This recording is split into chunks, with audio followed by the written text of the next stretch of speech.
Segala usaha untuk mempengaruhi murid agar mengulangi suatu perilaku tertentu adalah suatu usaha untuk mengontrol murid tersebut dalam jangka waktu, di mana di sini kemungkinan murid tersebut akan menyadarinya dan mencoba untuk menolak rujukan kita. Misalnya kita rayu, mungkin dia akan dulu tentang rayuan kita, cara pendekatan kita dalam dia misalnya dalam mengerjakan tugas atau sedikit demi sedikit untuk berubah sikapnya yang mungkin terlalu tajam ketika mengikuti pembelajaran kelas seperti itu. Nah, di sini murid tersebut akan menyadarinya dan mencoba untuk menolak rujukan kita, atau bisa jadi murid tersebut menjadi tergantung pada pendapat sang guru untuk berusaha. Jadi misalnya kita membuat dia senang, kita buat bagus sekali seperti itu. Padahal kalau misalnya kita tidak bilang seperti itu, dia bisa menghasilkan yang lebih maksimal karena kita sudah bilang sudah sangat luar biasa seperti itu. Jadi usahanya kurang lebih maksimal untuk menunjukkan seperti tugasnya yang lebih baik. Itu tentang ilusi sama penguatan positif, efektif, dan bermanfaat. Dilanjutkan ke ilusi bahwa kritik membuat orang merasa bersalah dapat menguatkan karakter. Di sini menggunakan kritik dan rasa bersalah untuk mengontrol murid menuju pada identitas gagal. Mereka belajar untuk merasa buruk tentang diri mereka. Kita buat dia merasa bersalah. Dia kamu gini karena misalnya temannya nangis karena kamunya terlalu cerewet gitu misalnya. Dikira nanti itu bisa menguatkan karakter anak atau mental baja seperti itu kita harapkan, tapi ternyata mereka mengembangkan dialog sendiri yang negatif, maka akan sulit bagi guru untuk mengidentifikasi bahwa mereka melakukan perilaku ini karena seringkali guru cukup mendapat suara halus dan menunjukkan kesan negatif. Jadi bisa untuk kesimpulannya ini bisa manipulatif ya, bahasanya sekarang manipulatif, bisa mengada-ada seperti itu sehingga susah untuk membedakan mana yang benar-benar, mana yang lingkaran, mana yang benar-benar menjadi nyata. Terus bahwa orang dewasa memiliki hak untuk memaksa. Orang dewasa percaya bahwa mereka memiliki tanggung jawab untuk membuat mereka berbuat hal-hal tertentu. Mungkin di sini karena di sini itu rumah kedua kita, jadi apapun yang dilakukan oleh anak, kita sebagai orang tua merupakan semua tanggung jawab kita dalam membuat murid-murid berbuat hal-hal tertentu. Nah, di sini apapun yang dilakukan dapat diterima selama ada sebuah kemajuan yang berdasarkan sebuah pengukuran kinerja. Apapun proses dari yang dilakukan oleh murid itu bisa kita terima apabila itu merupakan kemajuan dari kinerja. Nah, di sini ada stimulus respon lawan teori kontrol pandangan tentang dunia. Di sini ada stimulus respon. Tindakan, ada efek dari tindakan. Contohnya yang pertama, realita atau kebutuhan kita sama. Di sini ekspektasinya kita, kebutuhan orang itu semua sama. Tapi kenyataannya pada teori kontrol tentang dunia, kebutuhan kita berbeda-beda. Lalu yang kedua, semua orang melihat hal yang sama. Kita berpikiran semua orang melihat hal yang sama. Namun pada kenyataannya setiap orang melihat atau memiliki gambaran berbeda-beda, memiliki fokus sudut pandang yang berbeda-beda dalam menyikapi sesuatu. Tidak bisa kita menyamaratakan hal tersebut ya. Lalu yang ketiga, kita mencoba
mungkin orang dengan sengaja melakukan hal yang buruk agar dia tidak salah.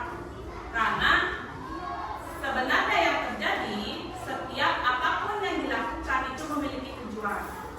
Apapun yang dikerjakan itu ada alasannya. Apapun responnya, ada stimulus, ada hal yang penyebabnya di belakangnya, bukan semata-mata hal yang keluar itu walaupun dilihat salah itu tiba-tiba dia salah, tapi ada hal yang mendasari sehingga dia melakukan hal tersebut. Jadi itu yang perlu kita dekati. Lalu yang selanjutnya, orang lain bisa mengontrol saya. Kita berpikiran orang lain bisa mengontrol kita, namun pada kenyataannya yang bisa mengontrol diri kita sendiri adalah kita, bukan orang lain. Karena kalau kita memang sudah komitmen untuk tidak, misalnya kalaupun nanti berubah iya, itu keputusan yang dari tidak ke iya itu yang membuat itu adalah diri kita sendiri, bukan orang lain. Lalu yang selanjutnya, saya bisa mengontrol orang lain.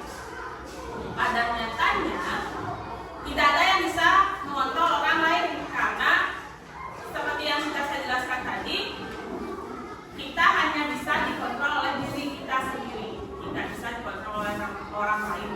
Kalaupun misalnya bisa berubah keputusan, kemungkinan orang tersebut sudah berusaha untuk memahami pandangan dari orang yang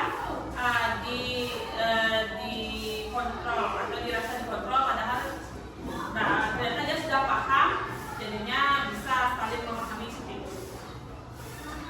Lalu yang selanjutnya, pemaksaan ada pada saat bujukan yang gagal. Pemaksaan ada pada bujukan yang gagal. Di sini tidak ada bujukan yang gagal, yang ada kolaborasi dan konsensus menciptakan pilihan-pilihan baru. Di mana kita bisa mampu menciptakan pilihan baru ketika kita sudah memahami pandangan orang tersebut, cara pandang orang tersebut. Makanya itu bukan pemaksaan namanya, namun kolaborasi menciptakan pilihan-pilihan baru.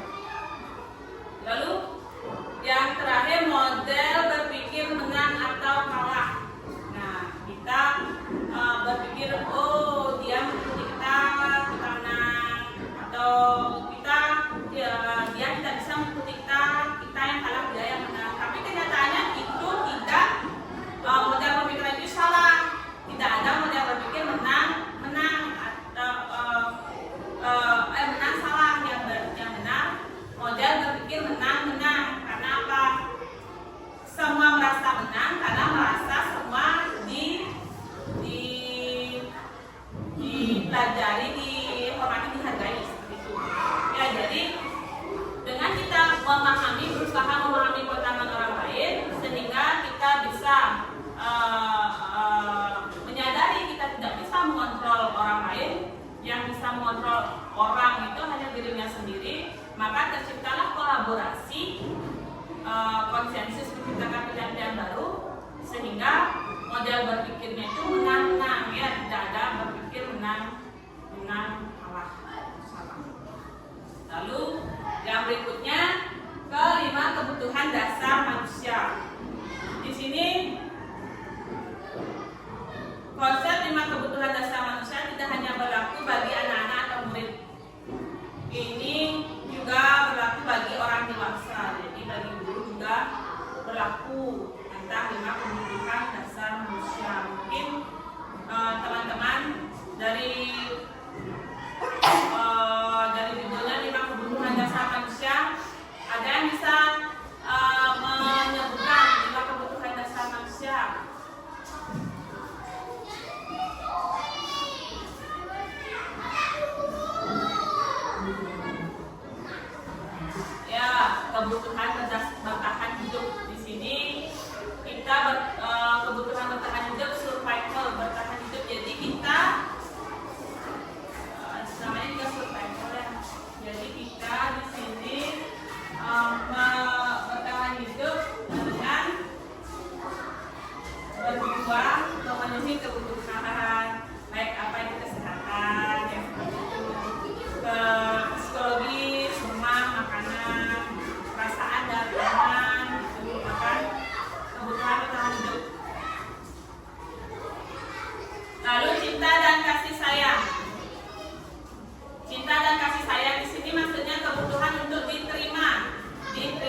yang diterima yang sudah dipenuhi. Seperti itu. Lalu penguasaan, kebutuhan pengakuan atas kemampuan. Di sini kebutuhan yang ketiga, pengakuan atas kemampuan. Kebutuhan ini dengan kebutuhan untuk mencapai sesuatu menjadi kompeten. Yang saya tangkap di sini, penguasaan itu merupakan kebutuhan pengakuan atas kemampuan apresiasi. Di sini dimaksudkan pentingnya apresiasi, karena itu bisa memberi sedikit udara segar kepada mental health-nya, psikologis kita, di mana apapun yang kita capai, pentingnya ada kalimat positif pengapresiasian terhadap kemampuan yang kita tunjukkan. Ya, mungkin kalau dari dulu tuh yang dimaksud di sini adalah kata-kata positif. Kita menggunakan kata-kata positif untuk membangun vibe positif. Itu juga membantu dalam udara segar mental health yang lebih baik. Lalu yang selanjutnya yang keempat, kebebasan kebutuhan akan pilihan. Di sini kebutuhan untuk bebas adalah kebutuhan akan kemandirian, otonomi, memiliki pilihan dan mampu mengendalikan arah hidup seseorang. Di sini kebebasan yang dimaksud,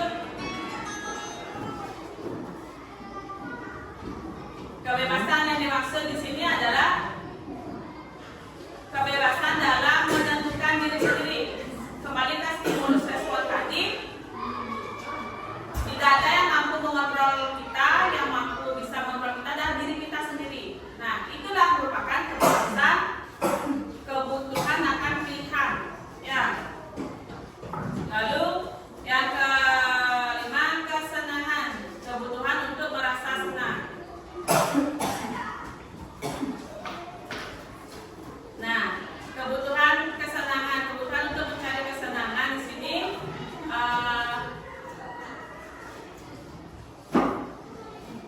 kebutuhan mencari kesenangan di sini adalah kebutuhan untuk mencari tertawa. Boleh bisa dari bermain, lalu kita membayangkan hidup tanpa kenikmatan apapun, atau misalnya kita taruh dulu beban kita sebentar, kita nikmati suasana apa yang misalnya kita sedang jalani, kita lakukan.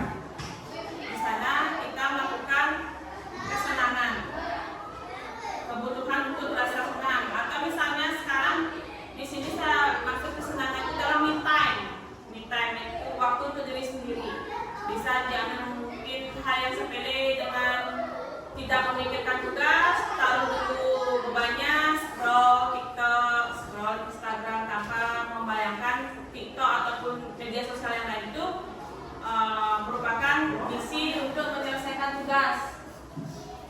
Itu ya, itu namanya kesenangan, kebutuhan untuk merasa senang. Seperti itu.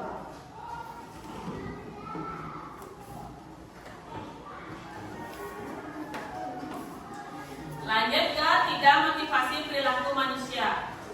Menurut Diane Gosden dalam bukunya Restructuring School Discipline menyatakan ada 3 motivasi perilaku manusia. Yang pertama di sini untuk menghindari ketidaknyamanan. Nah, manusia berperilaku untuk menghindari ketidaknyamanan.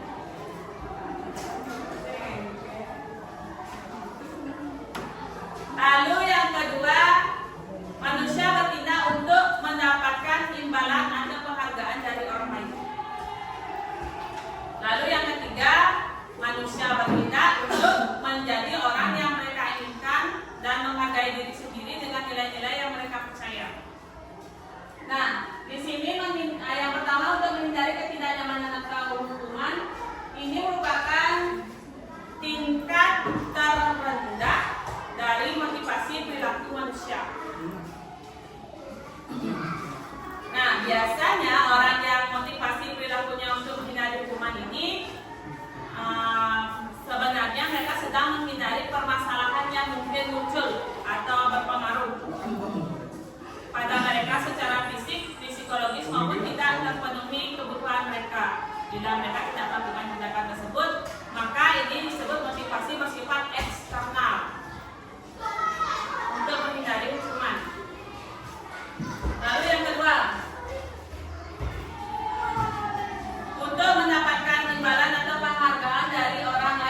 dari yang pertama.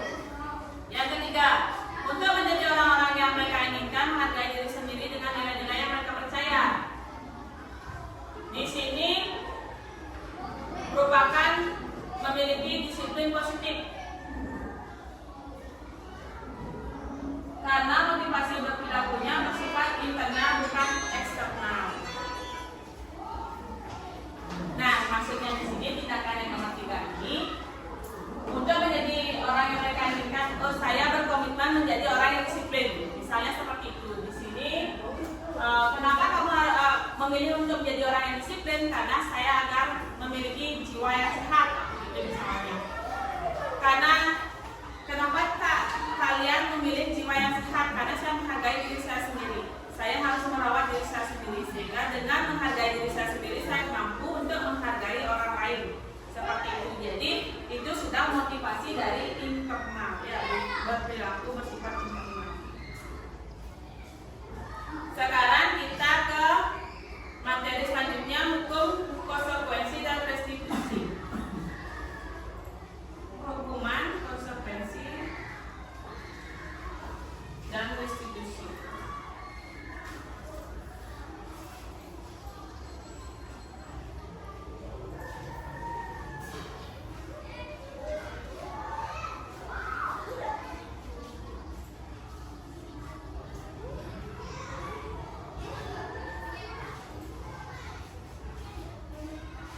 Nah, yang pertama,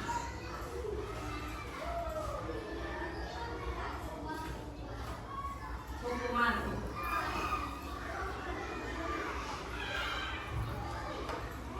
Hukuman.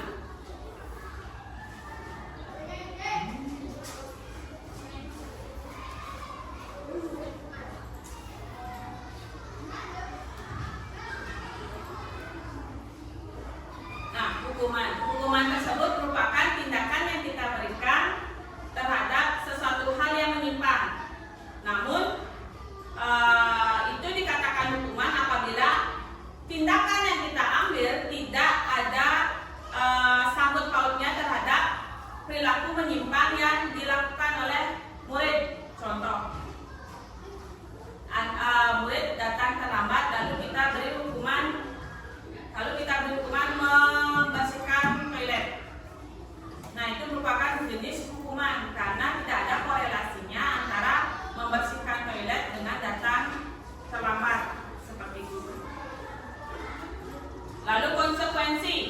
Konsekuensi di sini merupakan tindakan yang diberikan ada korelasinya terhadap hal menyimpang yang dilakukan. Contoh, misalnya si A tidak mengikuti olahraga, atau misalnya dalam jam olahraga ada perilaku menyimpang ketika dia lupa bawa pakaian olahraga, misalnya. Jadi bapak olahraganya memberikan konsekuensi dengan memberi lari keliling lapangan 2 kali. Apakah itu hukuman atau konsekuensi? Menurut Bapak Ibu itu hukuman atau konsekuensi? Hukuman? Ya. Yang lain? Konsekuensi. Nah, di sini hal yang dilakukan oleh Bapak Ibu guru itu merupakan konsekuensi karena ada korelasinya dia sebagai guru olahraga pada jam olahraga.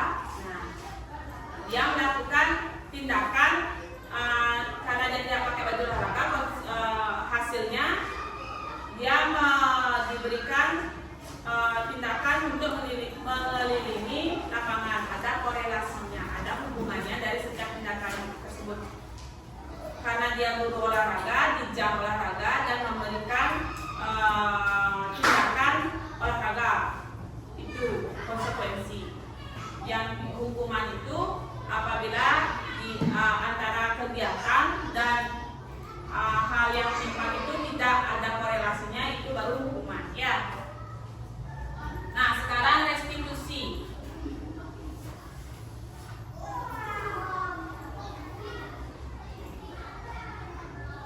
Restitusi mungkin ini merupakan kalau bagi saya ini merupakan istilah baru. Restitusi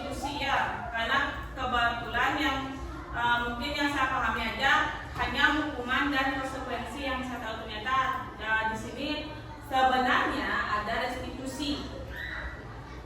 Restitusi di sini merupakan proses menciptakan kondisi bagi murid untuk memperbaiki kesalahan mereka sehingga mereka bisa kembali pada kelompok mereka dengan karakter yang lebih kuat menurut dosen buku dosen yang tahun 2004.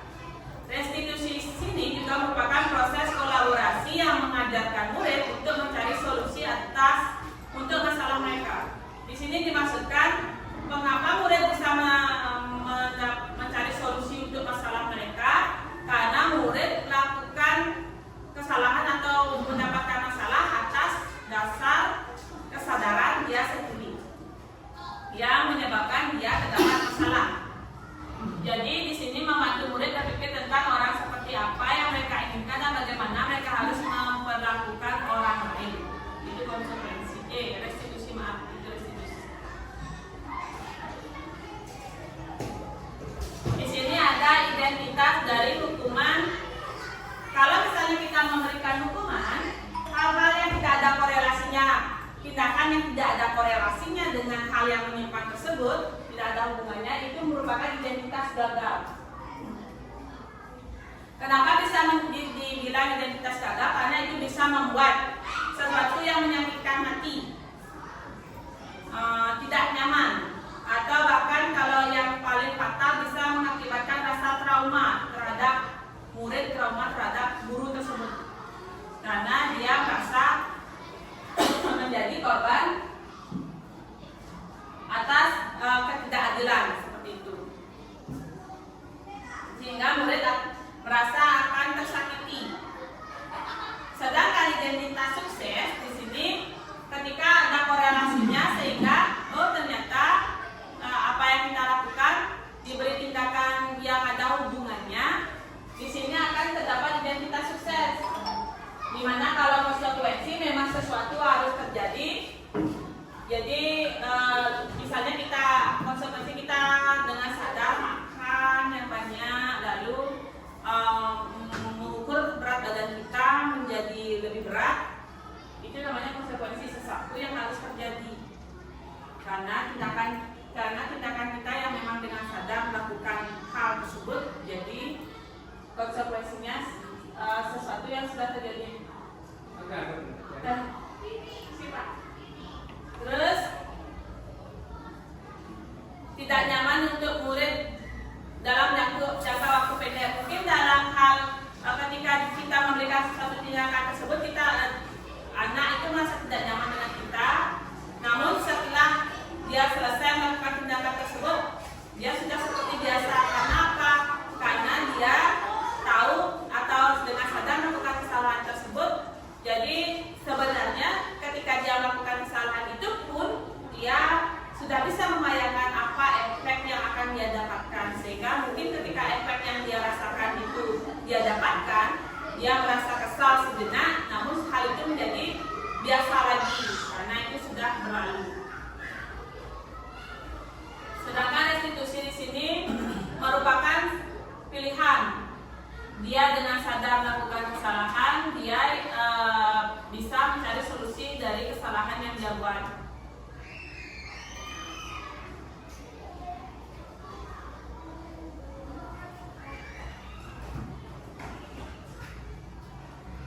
Nah, identitas gagal lagi dari hukuman di sini adalah murid lebih pasif dalam mengikuti pembelajaran, lalu agresifnya meningkat. Di sini dimaksudkan mungkin agresif meningkat ketika berperilaku terhadap sesamanya karena merasa dia tidak adil, sehingga dia merasa lebih berontak terhadap temannya yang lain. Itu merupakan salah satu identitas gagal yang diakibatkan oleh hukuman yang kita berikan. Terus identitas sukses dari konsekuensi, penguatan hanya bertahan dalam jangka waktu pendek dan perlu kita memonitoring atau supervisi terus-menerus dari guru. Jadi ketika kita memberikan penguatan ketika mereka salah,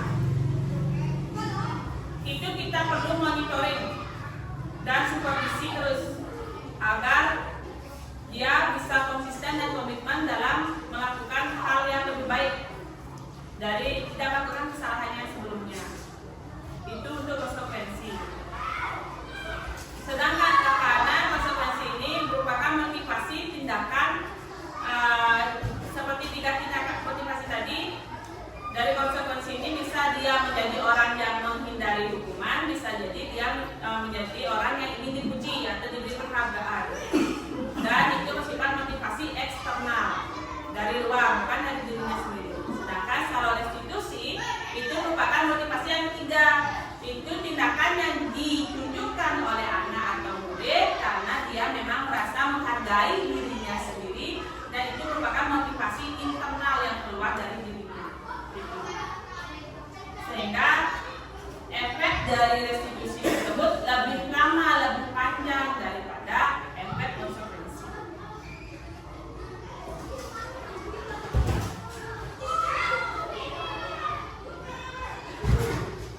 Nah, di sini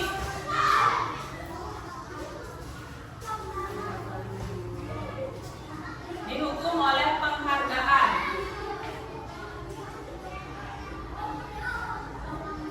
Dihukum oleh penghargaan saat kita berulang kali menjanjikan hadiah kepada anak-anak agar berperilaku bertanggung jawab, atau kepada seorang murid agar mempelajari sesuatu yang baru, atau kepada seorang karyawan agar melakukan pekerjaannya lebih berkualitas. Kita sedang berasumsi mereka tidak dapat melakukannya atau mereka tidak akan memilih untuk melakukannya. Itu berdasarkan buku yang ditulis oleh Alpicon.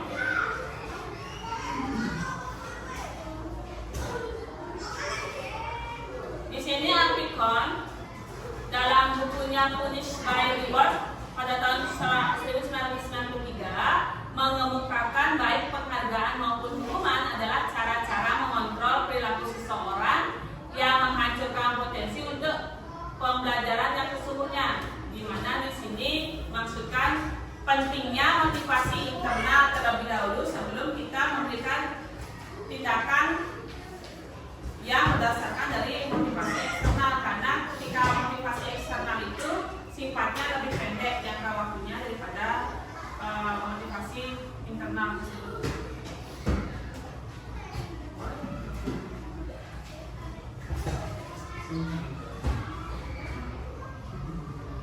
Pengaruh jangka pendek dan jangka panjang. Di sini Kohn juga mengemukakan beberapa pernyataan dari hasil pengamatannya selama ini tentang tindakan memberi penghargaan yang nilainya sama dengan menghukum orang.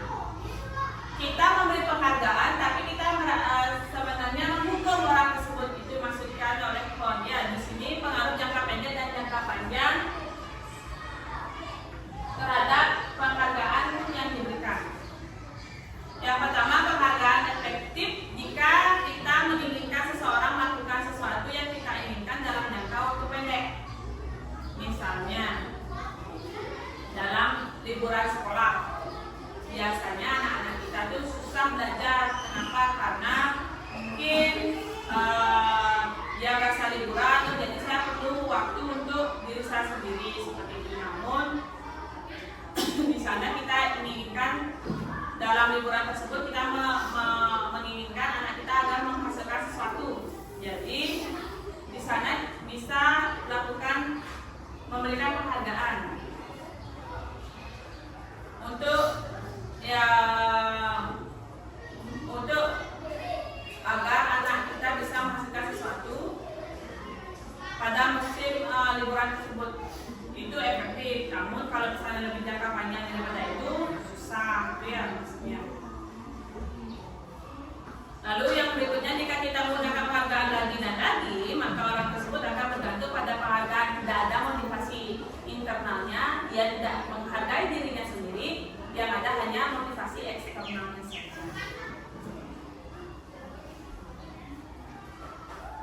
Nah, yang selanjutnya, jika kita mendapatkan penghargaan untuk melakukan sesuatu yang baik, maka selain kita senantiasa berharap mendapatkan penghargaan tersebut, kita pun menjadi tidak menyadari tindakan yang kita lakukan.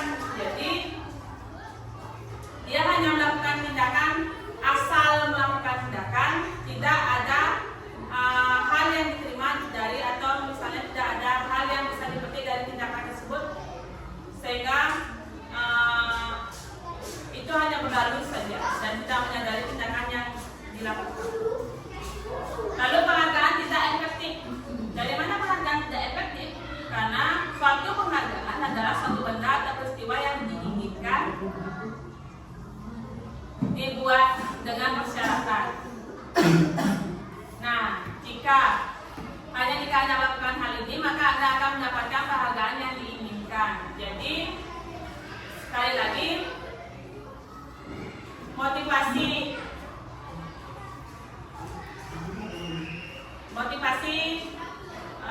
yang dimaksud di sana motivasi eksternal.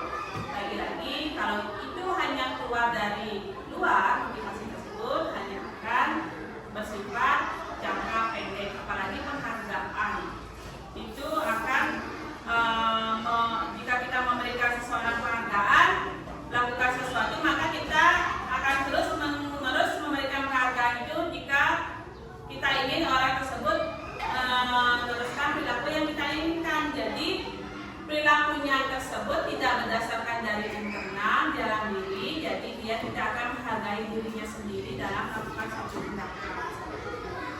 Jadi penghargaan itu sebenarnya tidak efektif jika dilakukan secara terus-menerus dan jangka panjang. Penghargaan merusak hubungan. Nah, di sini ketika seorang diberi penghargaan atau dipuji orang banyak, maka di depan orang banyak, maka orang lain akan merasa iri dan sebagian mereka tidak menyukai orang yang diberikan penghargaan tersebut. Jadi penghargaan itu bisa merusak hubungan. Kadang misalnya dalam kelas itu siapa cepat-cepat angkat tangan lalu memberi jawaban yang benar, lalu kita beri penghargaan. Ketika dia hampir melakukan angkat tangan secara bersamaan, lalu kita memilih salah satunya A dan B mengangkat tangan bersamaan, kita memilih si A, lalu dalam si B pasti ada rasa kenapa dia seperti itu, padahal dia merasa mungkin bersamaan, atau tapi kita bisa melihat A itu lebih cepat sedikit daripada si B. Namun hal itu, penghargaan tersebut bisa merusak hubungan. Ya, jadi mereka yang percaya bahwa mereka tidak memiliki kesempatan untuk dapat penghargaan akan berhenti mencoba. Itu bisa membuat anak-anak mematikan kreativitas anak-anak. Ya, itu bisa mengurung inovasi anak untuk lebih baik. Di sini ada penghargaan mengurangi kecepatan.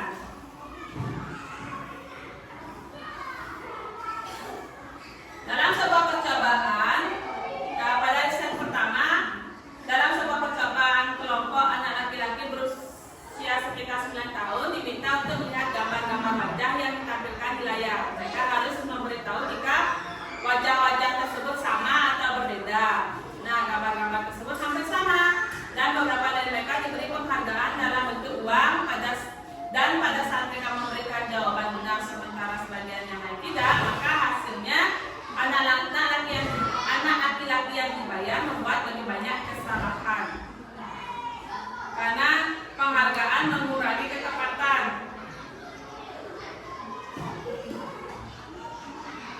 Lalu penghargaan menurunkan kualitas. Di sini pengamatan dilakukan pada sekelompok mahasiswa. Ketika sedang kerja praktek di sebuah surat kabar universitas, di sini mereka belajar menuliskan sebuah artikel. Seiring waktu, mahasiswa-mahasiswi tersebut mampu bekerja dengan cepat. Kemudian ada beberapa mahasiswa-mahasiswi yang dibayar untuk setiap judul berita utama yang mereka mampu hasilkan. Setelah berapa lama mahasiswa-mahasiswi yang dibayar ini hasil kinerjanya berhenti berkembang. Kenapa? Karena mereka yang tidak menerima bayaran harus berupaya mengasah diri menjadi lebih baik. Motivasinya untuk menjadi lebih baik tidak ada karena sudah diberikan penghargaan. Seperti itu. Jadi penghargaan bisa menurunkan kualitas. Lalu penghargaan mematikan kreativitas. Dan selanjutnya penghargaan menghukum.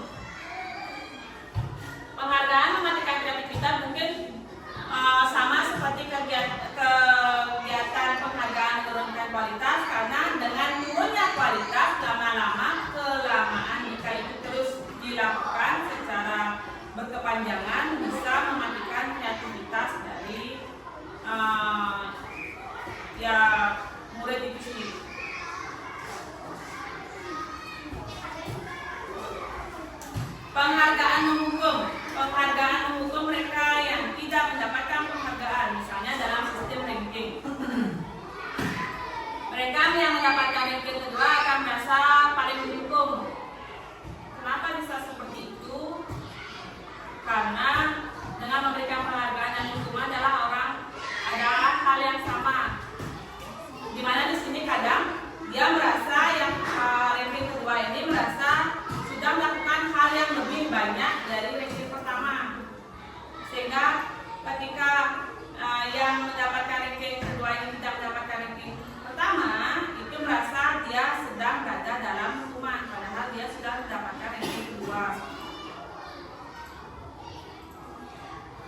Lalu motivasi dari diri, intrinsik.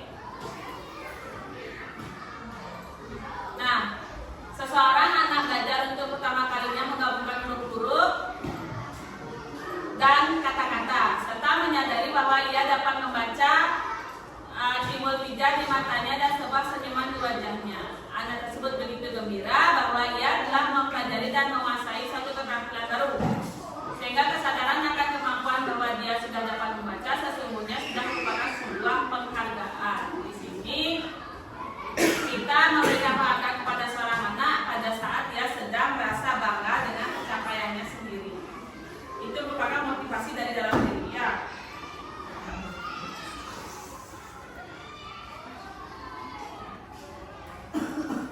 Nah, mungkin sekarang kita bahas tentang restitusi. Restitusi lebih dekat lagi ya, karena hukuman tidak bisa kita terapkan di sekolah.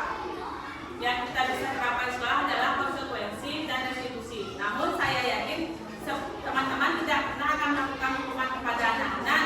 Namun karena belum kenal dengan istilah restitusi, dikira itu hanya hukuman dan konsekuensi. Padahal teman-teman sudah mempraktekkan konsekuensi dan restitusi dan tidak menjalani hukuman. Restitusi itu merupakan sebuah pendekatan untuk menciptakan disiplin positif.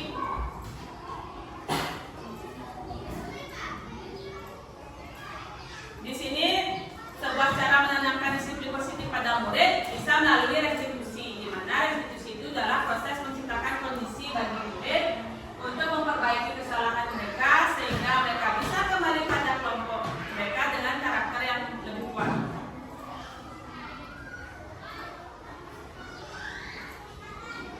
Ciri-ciri restitusi yang membedakan dengan program disiplin lainnya. Yang pertama, restitusi bukan untuk menebus kesalahan, namun untuk belajar dari kesalahan. Dia melihat hal itu salah, namun dia bisa, harusnya kita tidak belok kanan karena di sana ternyata ada lubang. Jadi harusnya kalau kita lewat jalan ini misalnya harus belok kiri agar kita terhindar dari lubang tersebut. Itu merupakan solusi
Dan kalau murid paham pada setiap orang memiliki kebutuhan dasar untuk dipenuhi dan berbeda-beda, maka hal ini akan membantu sehingga ketika murid melakukan kesalahan, mereka akan menyadari kebutuhan apa yang sedang mereka coba penuhi, dan demikian juga untuk orang lain. Selanjutnya, restitusi diri adalah cara yang paling baik. Dalam restitusi diri, murid belajar untuk mengubah kebiasaan dan kecenderungan untuk mengomentari orang lain, maka menjadi mengomentari diri sendiri. Menurut Dr. William Lester menyatakan orang yang bahagia akan mengevaluasi diri sendiri, dan orang yang tidak bahagia akan mengevaluasi orang lain. Di sini 3 tahap evaluasi diri. Yang pertama, saya tidak suka cara saya berbicara kepadamu. 2, kesalahan yang saya lakukan adalah saya sebenarnya punya informasi yang kamu butuhkan, lalu saya lelah dan saya bicara terlalu cepat. Yang ketiga, saya tidak jelas menyampaikan apa yang saya inginkan. Dan yang keempat, pemahaman saya berbeda dengan pemahamanmu. Itu merupakan beberapa yang pertanyaan yang ditunjukkan ketika kita kesalahan yang saya lakukan adalah mengingat atau mengevaluasi diri. Lalu ketika sedang mengevaluasi diri, ketika kita menyebutkan apa yang kita tidak suka, lalu mungkin kesalahan yang sudah kita lakukan, lalu kita akan memikirkan besoknya lagi saya akan jadi besok saya akan menyampaikan informasi yang saya punya, lalu saya akan bicara lebih lambat. Yang ketiga, saya akan bicara lebih jelas tentang keinginan saya, dan terakhir menyampaikan pemahaman saya kepadamu.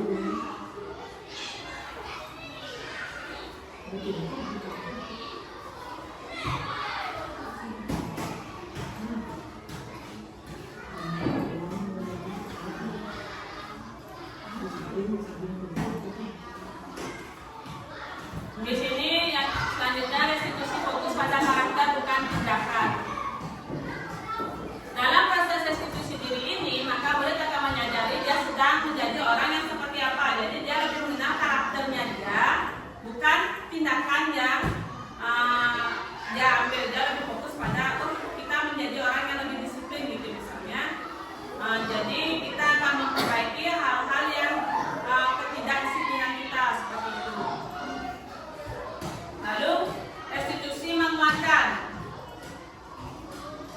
Di sini momen kita melakukan kesalahan jadi sebuah momen yang baik, maka jawabannya tentu bisa, asalkan dia bisa belajar dari kesalahan tersebut. Kita menguatkan agar anak selalu belajar dari kesalahan yang dia buat. Lalu yang berikutnya, restitusi fokus pada solusi. Dalam restitusi, guru menstabilkan identitas murid dengan mengatakan kita tidak fokus pada kesalahannya dan kita tidak perlu mencari siapa yang benar ataupun siapa yang salah. Di sini restitusi fokus pada solusi. Ya, kita lebih ke fokus pada karakter yang kita inginkan dari diri kita, bukan tindakan.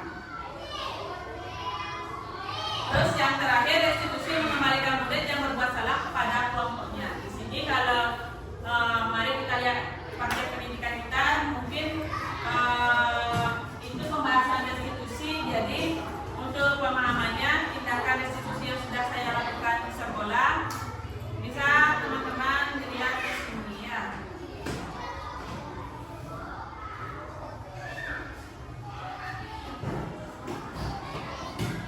Di sini pada kasus 1 ada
beritahu dia, oh kamu sebagai murid tugasnya apa. Validasi tindakan yang salah. Validasi tindakan yang salah. Mengapa dia melakukan kesalahan tersebut? Cari ke alasannya. Kenapa dia melakukan kesalahan? Mengapa dia bisa menunjukkan tindakan tersebut? Karena apa? Itu validasi tindakan yang salah. Lalu setelah dia menyadari itu salah, kita ingatkan lagi keyakinan atau kesepakatan yang sudah kita buat. Nah, demikian penjelasan materi modul dari disiplin budaya positif yang sudah saya pelajari. Semoga apa yang sudah saya share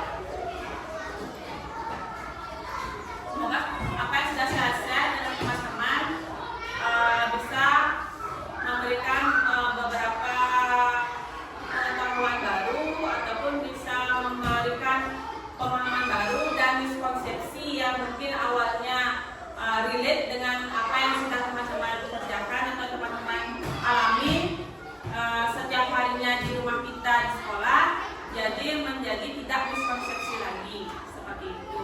Sekian materi yang sudah saya berikan. Terima kasih atas waktunya untuk teman-teman yang sudah berkenan hadir dalam diseminasi disiplin positif yang sudah saya kerjakan hari ini. Terima kasih. Saya tutup dengan Parama Santi. Om Santi.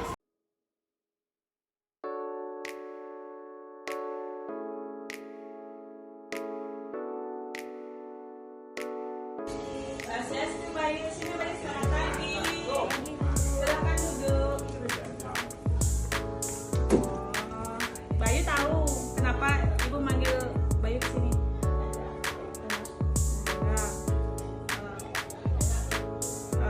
Ini berkaitan dengan tugas. Ya, kemarin Bayu masuk kan? Tidak mungkin juga. Sudah. Nah, Bayu kan setiap orang pernah melakukan kesalahan. Ibu juga pernah melakukan kesalahan, jadi lupa seperti itu. Namun setiap apa yang kita lakukan itu harus ada hasilnya. Nah, kira-kira kemarin kenapa Bayu bisa tidak melakukan tugas?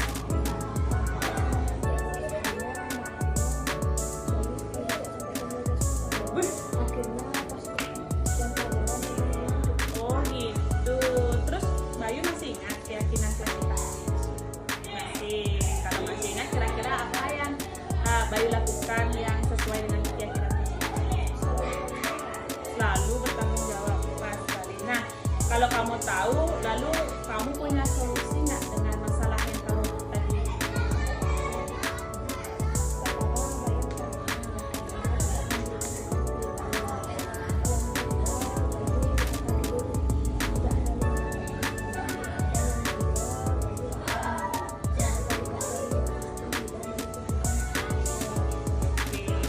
Ibu sangat mengapresiasi tanggung jawab kamu, ya. Karena itu kamu sudah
Aksi nyata, modul 1,4, disusun oleh I Gusti Ayu Sugiaryanti.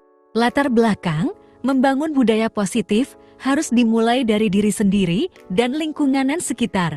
Sebagai guru dalam menuntun peserta didik, kita harus dapat menjadi inisiator dalam pembentukan budaya positif. Untuk membangun budaya positif di sekolah harus dimulai dari kesepakatan-kesepakatan yang berpihak pada murid. Dari kesepakatan yang dibangun oleh warga sekolah dijadikan pedoman atau perilaku dalam membangun budaya positif, disiplin positif, dan kontrol guru adalah upaya yang dilakukan untuk membentuk kebiasaan-kebiasaan tersebut menjadi budaya yang positif. Salah satu budaya positif yang telah dibangun di sekolah adalah membuang sampah pada tempatnya. Budaya membuang sampah di sekolah sudah dibangun dari tahun ke tahun. Namun selama ini, siswa dan rekan guru kurang menyadari akibat dari sampah yang dicampur dan dibuang ke TPA kurang baik untuk kesehatan dan lingkungan sekitar kita. Padahal, jika sampah itu dipilah akan mendapatkan nilai ekonomis yang lebih dan tidak mencemari lingkungan. Oleh karena itu, pada kesempatan ini, penulis ingin mengajak dan membangun budaya positif tentang pemilahan sampah. Melalui kegiatan aksi nyata, menerapkan budaya positif, penulis ingin mengajak siswa dan rekan guru belajar memilah sampah yang akan diterapkan pada kelas. Kegiatan ini akan dimulai dari kelas penulis sendiri, yaitu kelas 5 SD Negeri 5 Singapadu Kalar, dengan mengajak siswa membuat kesepakatan tentang pemilahan sampah. Melalui kegiatan ini, penulis berharap terbentuk budaya positif tentang pemilahan sampah yang memberikan dampak baik bagi siswa, seluruh warga sekolah, dan lingkungan sekitar. Deskripsi aksi nyata. Aksi nyata pemilahan sampah dilakukan karena selama ini peserta didik dan guru hanya membuang sampah ke tempat sampah dan TPN. Selama ini mereka menganggap bahwa perilaku yang mereka lakukan sudah baik dan tepat. Jika kita melihat dari segi kesehatan dan pencemaran lingkungan, tindakan tersebut kuranglah baik, sebab tindakan dengan mencampurkan sampah organik, anorganik, dan metal akan menyebabkan pencemaran lingkungan serta berbahaya bagi manusia dan lingkungan. Karena alasan tersebut, penulis membuat aksi nyata pembentukan budaya positif pemilahan sampah.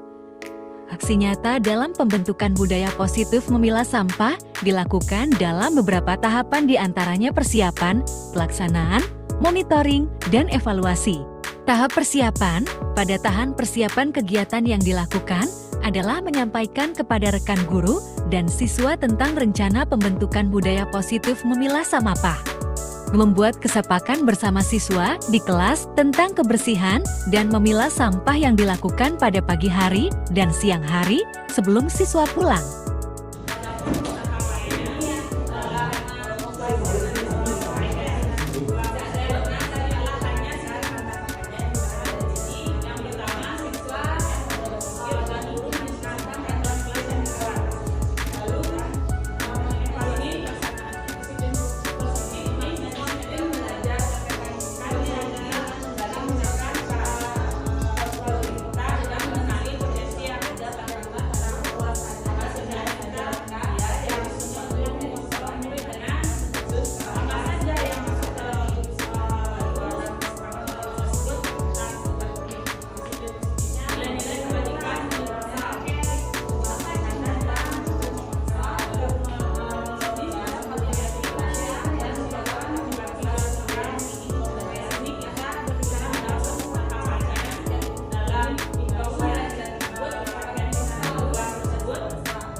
membuang sampahnya.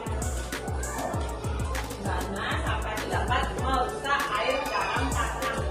Air tanah dalam tanah. Karena di sini ada yang memakai sumur. Nah, sumur itu kan air tanah. Air hujan yang serap dan masuk ke dalam tanah. Kalau tanahnya terkontaminasi oleh sampah-sampah itu yang berbahaya tersebut, nanti juga akan berpengaruh pada kualitas air tanah yang terdapat di dalam itu. Ya, tanda tangannya si nama. Berarti kamu sudah menyepakati apa yang kesepakatan di kelas. Ya, tanda tangannya si nama. Berarti kamu sudah menyepakati apa yang kesepakatan di kelas. Ya, tanda tangannya si nama. Berarti kamu sudah menyepakati apa yang kesepakatan di kelas. Ya, tanda tangannya si nama. Berarti kamu sudah menyepakati apa yang kesepakatan di kelas. Ya, tanda tangannya si nama. Berarti kamu sudah menyepakati apa yang kesepakatan di kelas. Ya, tanda tangannya si nama. Berarti kamu sudah menyepakati apa yang kesepakatan di kelas. Ya, tanda tangannya si nama. Berarti kamu sudah menyepakati apa yang kesepakatan di kelas.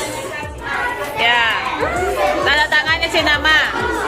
Berarti kamu sudah menyepakati apa yang kesepakatan di kelas.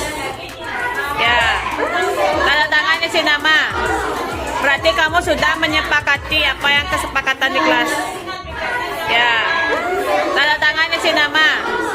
Berarti kamu sudah menyepakati apa yang kesepakatan di kelas. Ya, tanda tangannya si nama. Berarti kamu sudah menyepakati apa yang kesepakatan di kelas. Ya, tanda tangannya si nama. Berarti kamu sudah menyepakati apa yang kesepakatan di kelas. Ya, tanda tangannya si nama. Berarti kamu sudah menyepakati apa yang kesepakatan di kelas. Ya, tanda tangannya si nama. Pelaksanaan. Pada tahap pelaksanaan anak-anak diberikan edukasi tentang pemilahan sampah. Dalam pemberian edukasi sampah dibedakan menjadi 3, yaitu sampah organik anorganik atau non-organik dan sampah metal. Tempat sampah dibedakan menjadi 3 dengan warna tulisan hijau untuk sampah organik, kuning sampah anorganik, dan merah untuk sampah metal. Hijau tempat sampah organik.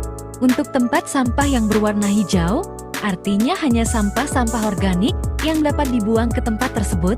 Sampah organik mencakup sampah-sampah alami seperti dedaunan, ranting pohon, dan sisa makanan. Sampah organik mudah terurai di alam. Selain itu, sampah organik juga dapat bermanfaat untuk bahan pembuatan pupuk kompos. Kuning tempat sampah anorganik. Sampah anorganik harus dibuang ke tempat sampah yang berwarna kuning. Contohnya adalah plastik, kalang, styrofoam, dan sebagainya. Berbeda dengan sampah organik, bahan anorganik yang rata-rata merupakan benda yang diciptakan oleh mesin, sangat sulit terurai. Bahkan sampah seperti plastik baru dapat terurai di tanah selama ratusan tahun, dan sebelum terurai plastik tersebut dapat turut merusak lingkungan. Oleh karena itu, sampah anorganik harus dipisahkan dari jenis sampah lainnya dan didaur ulang. Merah tempat sampah metal bahan berbahaya dan beracun. Tempat sampah berwarna merah menampung khusus sampah metal atau sampah dengan bahan berbahaya dan beracun. Yang termasuk dalam kategori ini adalah pecahan kaca, bahan-bahan kimia, dan benda berbahaya lainnya. Dengan memilah sampah metal, kategorinya diharapkan dapat meminimalisir dan menghilangkan risiko bahaya bagi petugas, orang, atau masyarakat. Di sini Ibu mau kalian belajar memilah sampah, mana di sini ada mana organik, non-organik, dan limbah B3. Kebetulan di kelas di sekolah kita limbah B3 ini jarang yang ditemukan, yang berisi tentang baterai, kaca, kalet, namun sebelum misalnya ada sampah kaca tersebut, kita tidak boleh langsung membuangnya. Kita harus membungkusnya sampai tidak melukai yang lain, baru dibuang ke tempat sampah. Ya, di sini Ibu sudah memegang 3 jenis jenis sampah. Di sini kita belajar memilah sampah. Yang pertama, karena ini dedaunan, ini masuk ke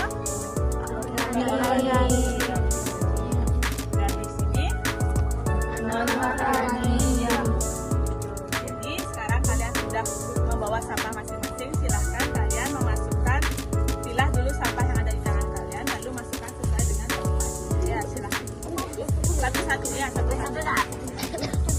Satu-satu ya.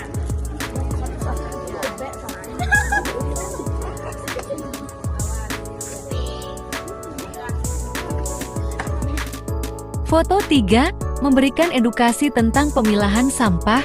Setelah memberikan edukasi kepada peserta didik, setiap hari peserta didik melakukan pemilahan sampah dan menaruhnya pada tempat sampah yang sudah dijelaskan.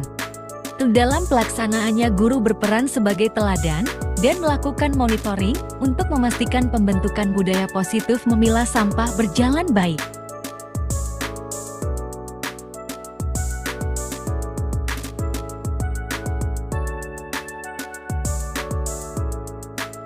Hasil dari aksi nyata yang dilakukan, 1. Menumbuhkan budaya pemilahan sampah. Kepada peserta didik memberikan mereka edukasi tentang manfaat sampah, nilai ekonomis, dan akibat sampah yang tercampur bagi kesehatan dan lingkungan. 2. Kegiatan siswa dalam pemilahan sampah merupakan penerapan budaya positif mulai dari diri siswa, sikap tanggung jawab dan gotong royong adalah komitmen. 3. Ekosistem kerja atau gotong royong yang baik akan tercipta dari kesepakatan yang dibuat bersama siswa dan guru. 4. Kolaborasi antara siswa dan guru dalam menerapkan budaya positif diharapkan bisa menjadi contoh kepada peserta didik kelas yang lain. Pembelajaran yang didapat dari pelaksanaan kegagalan maupun keberhasilan. Kegagalan. 1. Masih ada beberapa siswa yang belum mau aktif dalam memilah sampah. 2. Komitmen belum sepenuhnya dijalankan, pemilahan sampah masih dianggap hal yang sepele. Keberhasilan. 1. Sampah yang dihasilkan pada kelas sudah ditempatkan sesuai kriteria pemilahan sampah. 2. Kesepakatan yang dibuat oleh guru merupakan penerapan budaya positif antar siswa dan guru. Hal ini dijadikan contoh dalam menerapkan budaya positif kepada murid dan guru yang lain. 3. Guru memiliki model dalam menerapkan budaya positif mulai dari diri guru, siswa, lingkungan kelas, dan sekolah. Rencana perbaikan untuk pelaksanaan di masa mendatang, berdasarkan hasil refleksi dari kendala yang dihadapi tersebut, maka akan diupayakan lebih serius kembali dalam menerapkan budaya positif dalam diri siswa dan guru, yaitu komitmen bersama. Untuk tindak lanjut ke depan perlu dilakukan penerapan di kelas yang lain, melakukan sosialisasi dan komunikasi yang baik dengan rekan guru yang lain agar penerapan budaya positif memilah sampah dapat diterapkan pada kelas yang lain.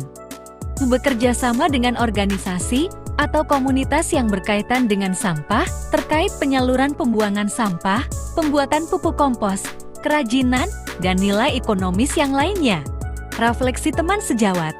Untuk menjadikan kebiasaan positif di kelas menjadi sebuah budaya sekolah yang visi dari guru tentunya dibutuhkan pemikiran dan kesepakatan kolektif. Disiplin adalah suatu sifat atau kemampuan seseorang atau nilai-nilai yang dalam mengendalikan diri dan mematuhi aturan atau nilai-nilai yang telah disepakati warga sekolah. Dalam hal ini, masing-masing guru dapat menyampaikan berhubungan dengan yang sudah prosedur, aturan, dan lain sebagainya yang ada untuk kemudian sekiranya baik dapat diadopsi dan disiplin juga merupakan suatu sikap atau perilaku yang pasti diharapkan oleh kita dapat menggali nilai-nilai budaya pembelajaran dan kebiasaan positif baik di dalam kelas maupun di luar kelas dapat belajar sesuai dengan yang secara tertulis menjadi jika kita lihat di sekolah ada anak yang dirasakan oleh anak yang mematuhi semua aturan dan membangun hubungan kerjasama, kolaborasi antara murid, guru dan orang tua yang dilakukan. Kedua, menumbuhkan kesadaran dalam ada beberapa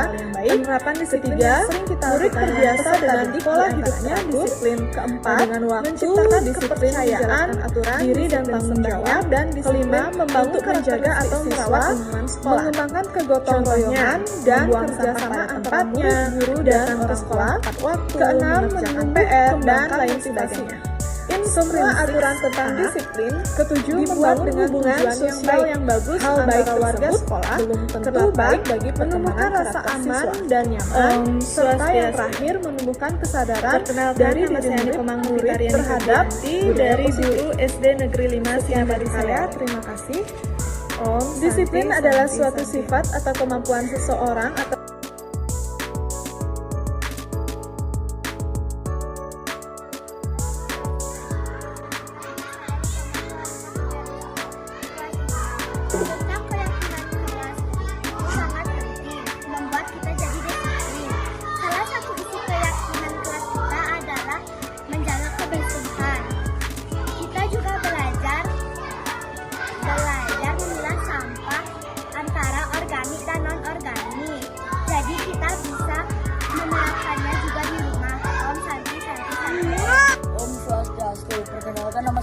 Pradana kelas 5 tentang keyakinan kelas 5 sangat penting. Membuat kita jadi disiplin dan salah satu isi keyakinan kelas kita adalah menjaga kebersihan. Selain itu kita juga belajar memilah sampah antara organik dan non-organik. Jadi kita bisa menerapkan juga di rumah. Om Santi Santi Santi. Swastiastu. Perkenalkan, nama saya Kada Ulisari, kelas 5. Tentang keyakinan kelas sangat penting, membuat kita juga disiplin. Salah satu keyakinan kelas kita adalah menjaga kebersihan.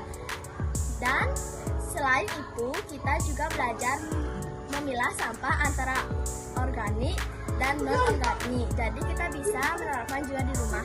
Om Santi Santi Santi. Swastiastu. Perkenalkan, nama saya Diputu Edewi Suciloci, kelas 5. Tentang keyakinan kelas sangat penting, membuat kita jadi disiplin. Salah satu isi keyakinan kelas kita adalah menjaga kebersihan. Selain itu, kita juga belajar memilah sampah antara organik dan non-organik. Jadi kita bisa menerapkan juga di rumah. Om Santi Santi Santi. Kelas 5 tentang keyakinan kelas itu sangat penting, membuat kita menjadi disiplin. Salah satu isi keyakinan kelas kita adalah menjaga kebersihan. Selain itu, kita juga belajar untuk memilah sampah antara organik dan non-organik. Jadi kita juga bisa menerapkan juga di rumah. Om Santi Om. Om Swastiastu. Perkenalkan, nama saya Niputu Candani Anjalika Putri, kelas 5. Tentang keyakinan kelas sangatlah penting, membuat kita menjadi lebih disiplin. Salah satu isi keyakinan kelas kami adalah untuk menjaga kebersihan. Selain itu, kita juga bisa belajar memilah sampah organik maupun anorganik. Jadi kita bisa menerapkan di rumah dengan orang tua dan adik kakak kita. Om Santi Santi Santi. Salam dan bahagia. Terima kasih.